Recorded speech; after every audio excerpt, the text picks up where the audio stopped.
परिवर्तन। आपने कभी देखा है परिवर्तन होते हुए? देखा कोई चीज किसी चीज में बदल गई, देखी है? अच्छा, क्या देखा आपने? दूध से दही बनी? कभी पेड़ों पर ध्यान दिया है आपने? उस पर क्या होती, नई नई पत्तियां आती है ना? कभी वो पत्तियां मुरझा जाती है, कभी वो पत्तियां गिर जाती है, कभी नई पत्तियां आ जाती है। पेड़ों पर फल पक जाते हैं, कभी कभी क्या होता है कि आप वो फल अपने आप गिरते रहते हैं, आप उन्हें खाते रहते हैं, खुद पक जाते हैं। और कई बार हम कच्चे तोड़ के उन्हें पका लेते हैं, है ना? लेकिन ये सारे परिवर्तन हैं, आपने ध्यान दिया होगा, कुछ इंसान करता है, कुछ खुद होता है ना?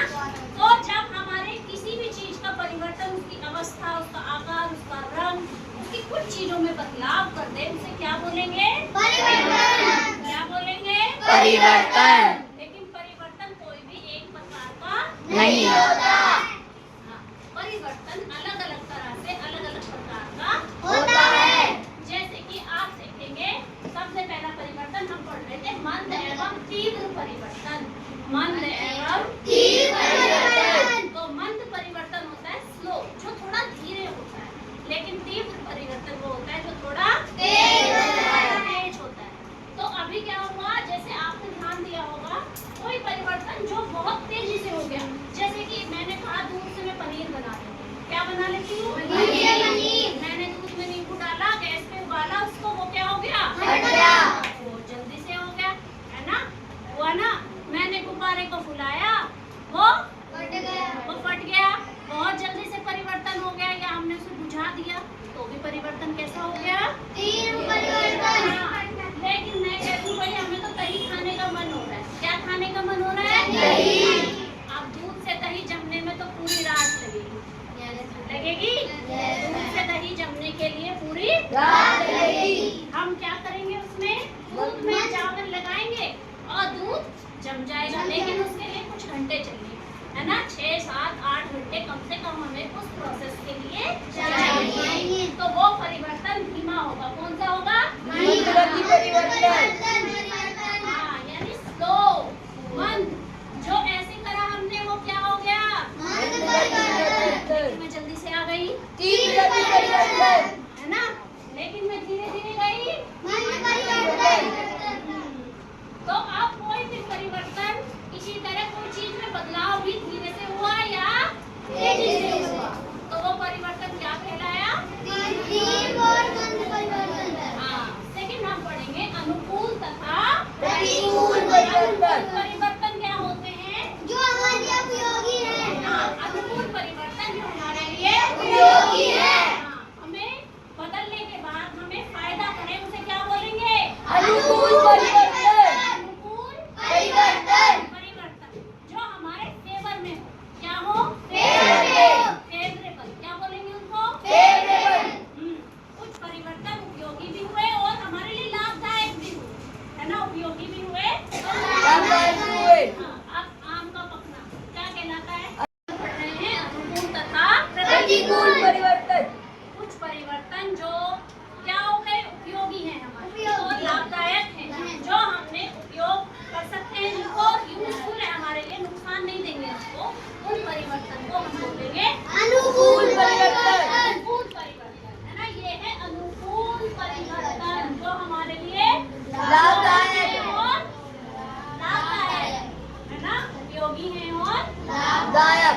इसे क्या बोलेंगे? अनुकूल परिवर्तन। हाँ, और प्रतिकूल परिवर्तन जो हमारे लिए अनुपयोगी और हानिकारक है। हाँ, लेकिन अनुकूल परिवर्तन हमें हमेशा फायदा देगा, लेकिन प्रतिकूल हमें फायदा नहीं देगा। तो इस बात को हम उदाहरण से समझेंगे। जैसे हमने फल पकाए, क्या पकाए? फल पकाए, हमने वो परिवर्तन हुआ, पहले वो कच्चा था, हम उसे खा नहीं सकते, हमने उसे जब पक गया तो वो खा लिया, तो कैसा लगा? अनुकूल परिवर्तन। लेकिन अब आपके घर में ब्रेड रोटी रखी हुई थी, उसमें फफूंद लग गई, है ना? उसमें अब आप उसे खा सकते हैं क्या? अब परिवर्तन हो गया, लेकिन वो परिवर्तन आपके लिए हानिकारक है, उसे हम क्या बोलेंगे? प्रतिकूल परिवर्तन। प्रतिकूल परिवर्तन जो परिवर्तन हमें नुकसान दे और वो चेंज हो जाए और हानिकारक और हमें लाभदायक भी ना हो, उसे बोलेंगे प्रतिकूल परिवर्तन। चलिए नेक्स्ट परिवर्तन हम बात करते हैं नियमित और अनियमित, यानी रेगुलर और इरेगुलर। एक चीज जैसे आप ध्यान देंगे, अमावस्या हो रही है, पूर्णिमा आ रही है, अपने टाइम पे होती है, रात और दिन अपने समय पे होता है, मौसम का बदलना फिक्स समय पे होता है, ये सब नियमित परिवर्तन है। जो रेगुलर अपने टाइम पर कोई चीज होती है उसे बोलेंगे नियमित परिवर्तन। जो फिक्स टाइम पे आएगा और फिक्स टाइम पर हो जाएगा उसे बोलेंगे नियमित परिवर्तन। लेकिन जो परिवर्तन फिक्स टाइम पर नहीं होता और आपको कभी भी मिल जाए, बाढ़ आ गई, तूफान आ गया, आंधी आ गई, है ना, आपको पता नहीं है कि कब आना है, क्या करना है ना, वो जिसका कोई नियम ही नहीं हो, बिना नियम के कोई परिवर्तन हो जाए उसको क्या बोलेंगे? अनियमित परिवर्तन। अनियमित परिवर्तन। क्लियर हो गया कंसेप्ट? Yes ma'am. तो समझ गए नहीं समझे? Yes ma'am. चलिए अब आता है प्रत्यावर्तित और अप्रत्यावर्तित। अप्रत्यावर्तित परिवर्तन। कोई भी चीज ऐसे परिवर्तन जो होते हैं जो वापस अपनी परिस्थिति में लौट आते हैं, उन्हें क्या बोलेंगे? प्रत्यावर्तित परिवर्तन। जैसे कि आपने देखा होगा कभी कभी, एक आपने क्या ली, रबड़, आपने उसे खींचा, यस मैम। खींच दिया, यस मैम। अभी खींची हुई रबड़ है, यस मैम। इसे मैं छोड़ दूं, यस मैम। वापस अपनी उसी स्थिति में लौट गई, इसे क्या बोलेंगे? प्रत्यावर्तित परिवर्तन। प्रत्यावर्तित परिवर्तन। स्प्रिंग है, आपने खींची, यस मैम। अपनी स्थिति में लौट गई, यस मैम। उसे क्या बोलेंगे? प्रत्यावर्तित परिवर्तन। यानी ऐसे परिवर्तन जिसमें कोई भी वस्तु अपनी पूर्व अवस्था में लौट आती है उसे क्या बोलते हैं? प्रत्यावर्तित परिवर्तन। प्रत्यावर्तित परिवर्तन। मोमबत्ती जलाएंगे कैसे? तो अब आपको बताते हैं अप्रत्यावर्तित, ऐसे परिवर्तन जो आप दोबारा से उसी स्थिति में नहीं लौटा सकते किसी भी वस्तु को, उसे बोलेंगे प्रत्यावर्तित परिवर्तन। अब मैंने कहा भाई अगरबत्ती जला दो, क्या जला दे? अगरबत्ती। अगरबत्ती जल गई, उसका धुआं उठ गया, उसको जल के वो राख हो गई, अब मैं कह रही हूँ फिर से बना दो जरा सा अगरबत्ती, नहीं बनेगी। ऐसे परिवर्तन को क्या बोलेंगे? अप्रत्यावर्तित परिवर्तन। अप्रत्यावर्तित परिवर्तन। जो परिवर्तन, ऐसे परिवर्तन जिनसे वो वस्तु फिर से उसी अवस्था में ना लौट पाए उसे बोलेंगे अप्रत्यावर्तित परिवर्तन। अप्रत्यावर्तित परिवर्तन। ठीक है, समझ गए नहीं समझे? समझ गए। किसी को कोई कंफ्यूजन? No ma'am. अब आते हैं भौतिक तथा रासायनिक परिवर्तन। भौतिक तथा रासायनिक परिवर्तन। अब आपने देखा होगा ऐसे परिवर्तन जिसमें पदार्थ कोई अपना रूप बदल ले, जिसमें कोई पदार्थ अपना रूप बदल ले और कोई नया पदार्थ नहीं ना बने। कोई नया पदार्थ नहीं बने। ना बने, कोई नया पदार्थ नहीं बनेगा और लेकिन पदार्थ का रूप बदल जाएगा। तो वो क्या होगा? भौतिक परिवर्तन। भौतिक परिवर्तन। है ना, ऐसे परिवर्तन जिसमें कोई नया पदार्थ ना बने और लेकिन उसकी अवस्था बदल जाए, अवस्था बदल जाए। और नया पदार्थ ना बने। ना बने, इसे क्या बोलेंगे? भौतिक परिवर्तन। भौतिक परिवर्तन। भौतिक परिवर्तन। ठीक है, मैंने आपको एक उदाहरण भी बोला था, हम घर पे भी कर सकते हैं, है ना, आपने किया होगा। जैसे आपने मोम का टुकड़ा लिया, क्या लिया? मोम का टुकड़ा। आपने उसे गरम किया गैस पे, मैंने बोला था सब लोगों ने, बच्चों ने गरम किया होगा। जब वो गरम किया होगा तो वो क्या बदल गया? पानी बन गया, पानी जैसा लगने लगा, लिक्विड फॉर्म में आ गया, है ना। लेकिन आपने गैस बंद कर दी, अब वो ठंडा हो गया, ठंडा होके मोम वापस चल गया। उसी स्थिति में लौट गया। कोई नया पदार्थ तो नहीं बना? कोई नया पदार्थ बना क्या? नहीं बना ना। जब नया पदार्थ ना बने और वापस पदार्थ उसी अवस्था में लौट आ जाए उसे क्या बोलेंगे? भौतिक परिवर्तन। अब बात करते हैं हम रासायनिक परिवर्तन। जब कोई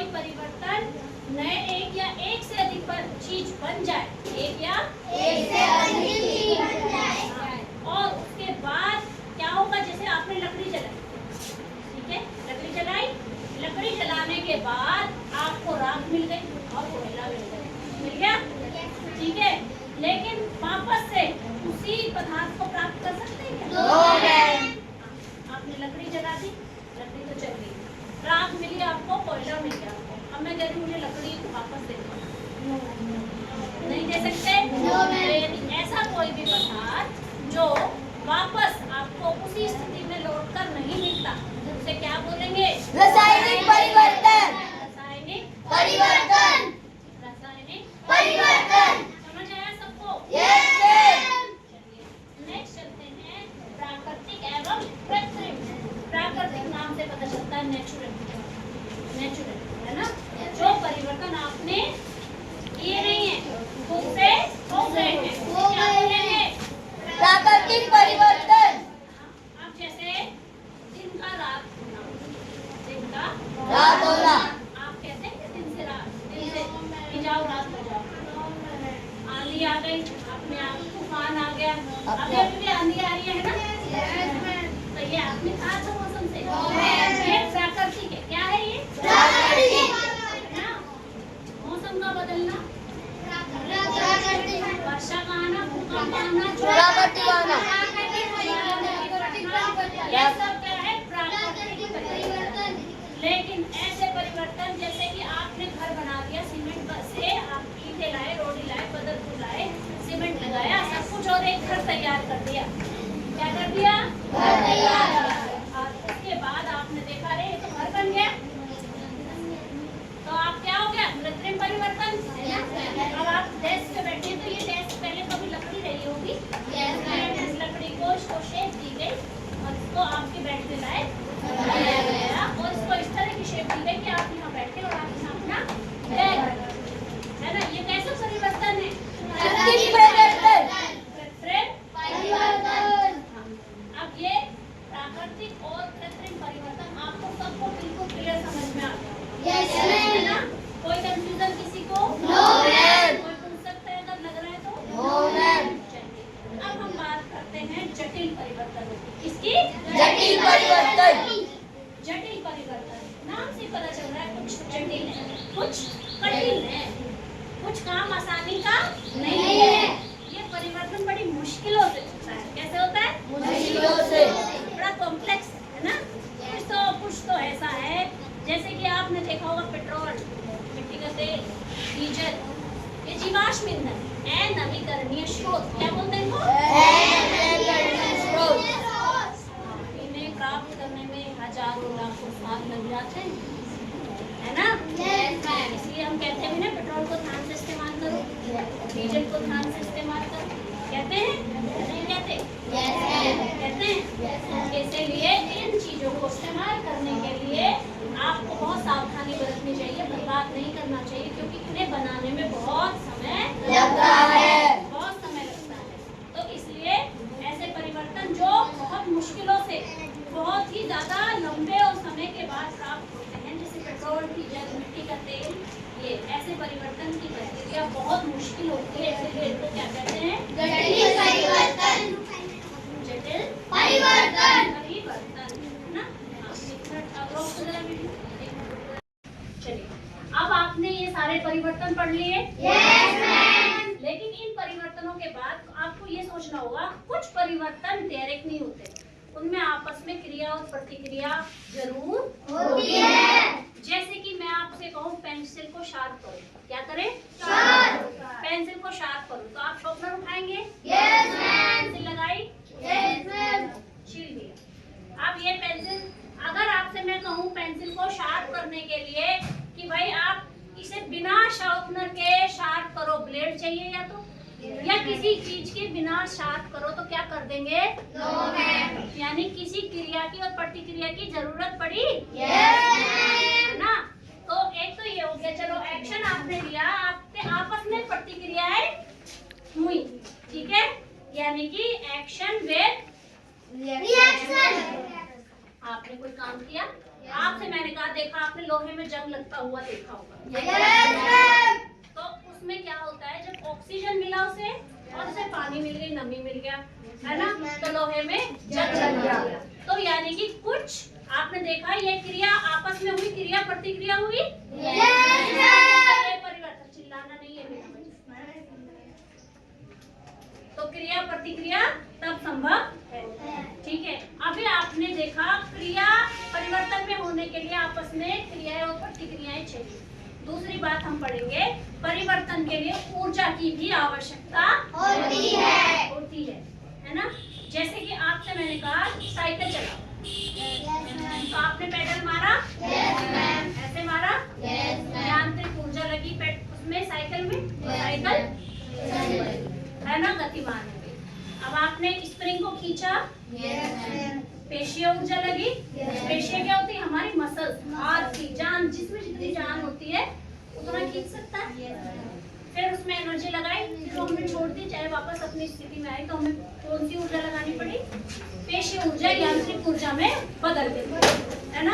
आपने देखा होगा एक लेंस होता है, लेंस से हम कागज पे जब किरणों को इकट्ठा करके कागज पर देखेंगे, कागज जल जाता है, कागज जल जाता है ना। तो ऐसे परिवर्तन जिनमें सौर ऊर्जा की जरूरत हो, है ना, उसको क्या बोलेंगे? सौर ऊर्जा। क्या बोलते हैं ऐसी एनर्जी जो परिवर्तन सौर ऊर्जा का प्रयोग होता है, जिसमें सौर ऊर्जा, है ना।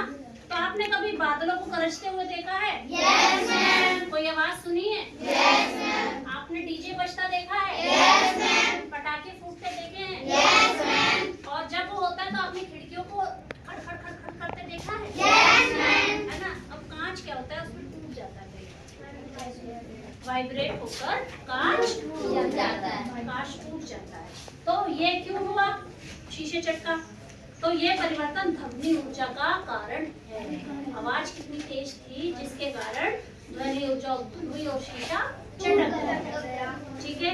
इसके बाद बहुत सारी ऐसी चीजें होती हैं कि आप उन पर चोट मारकर उसको शेप देते हैं, जैसे कि हंसिया बनाते हैं, दरार, है ना, खुरपा खुरपी, उनको शार्प करने के लिए पीटा जाता है ना, गर्म कर दिया जाता है, चोट मारी जाती है, आघात दिया जाता है ना। तो उसे क्या बोलते हैं? जो ऐसे परिवर्तन जिसमें हम आघात पहुंचाते हैं, कुछ परिवर्तन, तो ये सब क्रिया प्रतिक्रिया के साथ दिखाई दे रहे हैं आपके, बिना आपके कुछ किए। ये परिवर्तन दो चीजों का होना बहुत जरूरी हो रहा है, तभी ये परिवर्तन संभव हो पा रहा है, ठीक है। तो ऊर्जा भी चाहिए होती है। तो आपने पहले तो क्रिया प्रतिक्रिया समझे, दूसरे परिवर्तनों के लिए ऊर्जा भी चाहिए, ये आपको बताया जा रहा है। चलिए नेक्स्ट हम अब इसमें बताएंगे लास्ट में कि आपने चुंबक देखी होगी।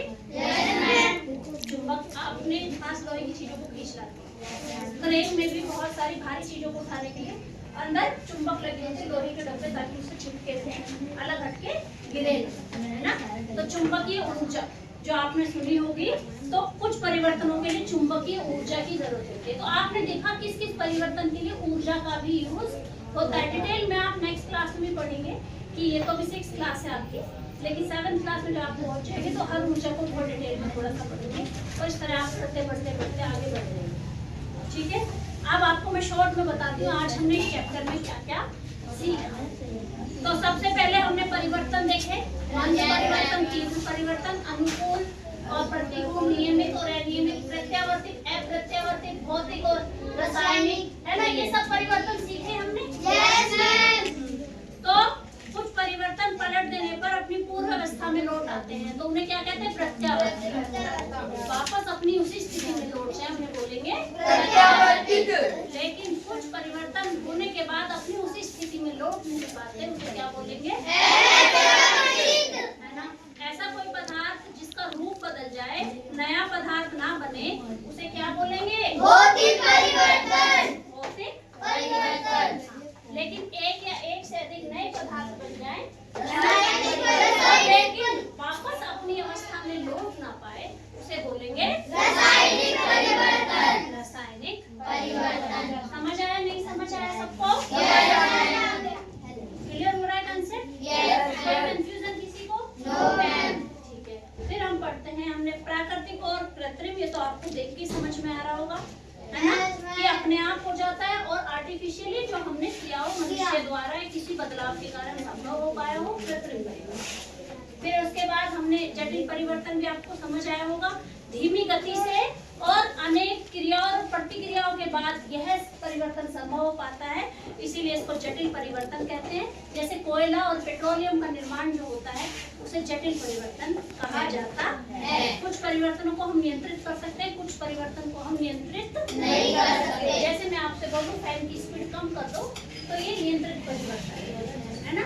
कुछ परिवर्तन रात का दिन होना है आपके कंट्रोल में है ना। कैसे संभव है बताओ जरा करके दिखाओ है ना। कुछ परिवर्तनों को आपस में संपर्क में लाने पर क्रिया और प्रतिक्रिया के द्वारा ही उस परिवर्तन को किया जा सकता है ना। बिना क्रिया के वो परिवर्तन संभव नहीं है। कुछ परिवर्तनों के लिए ऊर्जा की आवश्यकता होती है। किसकी आवश्यकता होती है? ऊर्जा की। देशीय ऊर्जा, फिर वो यांत्रिक ऊर्जा में बदल जाती है। या कौन सी ऊर्जा कैसे बदल रही है? सौर ऊर्जा चाहिए है ना, ध्वनि ऊर्जा चाहिए। कुछ परिवर्तनों के लिए हमें ऊर्जा की आवश्यकता होती है, तभी वह परिवर्तन संभव हो पाते हैं। तो इस चैप्टर में आपने सारे परिवर्तनों को बहुत ध्यान से सुना होगा, बहुत ध्यान से समझा होगा, और मुझे लगता है चैप्टर 4 जो है आपको पूरी तरह समझ आया होगा। चलिए, धन्यवाद।